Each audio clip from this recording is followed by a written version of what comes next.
l'arrêt avant dit droit, c'est-à-dire celui qui règle un incident de procédure. Et vous avez l'arrêt de fond. L'arrêt qui peut avoir un caractère substantif, c'est l'arrêt avant dit droit. C'est lui qui est réglé par les articles 473 et 474 du Code de procédure pénale.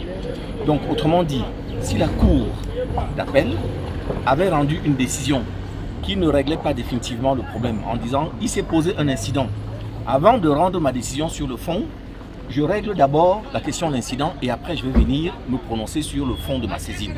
À ce moment-là, on aurait été dans les conditions de l'article 473, les articles 473 et 474 du Code de procédure pénale. Mais tel n'était pas le cas en l'espèce. La Cour d'appel a été saisie pour deux choses.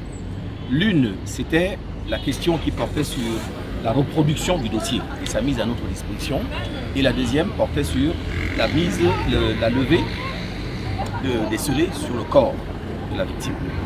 La Cour s'est prononcée sur les deux points sur lesquels elle avait été saisie, en considérant que notre appel n'était pas fondé. Donc ça ne peut pas être un arrêt avant dit droit.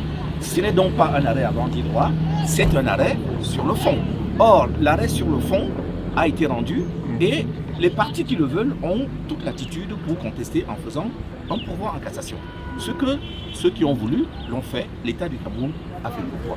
Sauf que, à partir de ce moment-là, il faut changer de paradigme, non plus rester sur le 473 et 474 dont je viens de vous parler, qui eux, concernaient l'arrêt avant dit droit, mais se référer à l'article 503 qui, lui, concerne le pourvoi d'une façon globale. Or, lui, on sait que le pourvoi que nous avons, que les partis ont exercé, n'a pas d'effet suspensif. On peut le regretter.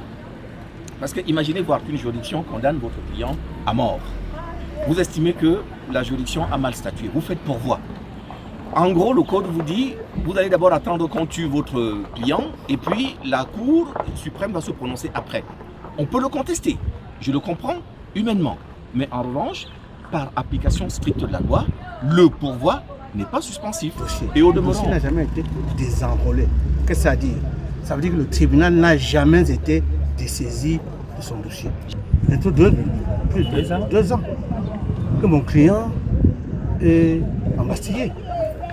Et je voulais vous indiquer que depuis ce 6 février-là, aujourd'hui nous sommes au mois de juillet 2024. Vous pensez que c'est aller vite? Vous pensez que pour un avocat, c'est aller vite vers la vérité là? On refuse d'ouvrir le dossier comme si quelqu'un avait peur de ce qu'on va découvrir. Mais... Nous avons un jugement avant dit droit qui a été rendu par le tribunal militaire. On a fait appel de ce jugement avant dit droit. Le dossier, selon la procédure, est supposé être transmis entièrement à la Cour d'appel.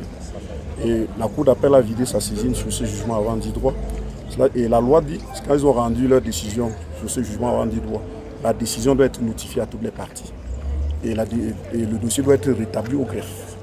Le commissaire du gouvernement a dit tout à l'heure qu'il n'a encore reçu notification de rien. Le commissaire du gouvernement est parti au procès. Nous autres, avocats des autres parties, des parties civiles, nous n'avons pas reçu notification. Il est de bon droit qu'on attende que cette décision arrive dans la Cour, devant le tribunal militaire, pour qu'on sache si on peut évoluer dans les débats ou pas. C'est le principe de droit. Donc maintenant que les autres ne veuillent pas, ils ont des intérêts personnels parce qu'ils parlent de leurs clients qui seraient embastillés. C'est leur droit de défendre leurs clients avec les thèmes qui sont les leurs. On n'a pas le droit de fouler au pied le droit parce qu'on veut contenter une partie qui estime être embastillée. Je défends par exemple les ayants droit de Zobo. Il a été tué. Lui a-t-on fait un procès? Est-ce qu'il doit se réveiller aujourd'hui, demander le droit à un procès équitable? Ça ne va pas du tout. Le droit est le même pour tout le monde. On veut un procès équitable et l'équité, c'est pour toutes les parties au procès. C'est ce que nous avons demandé.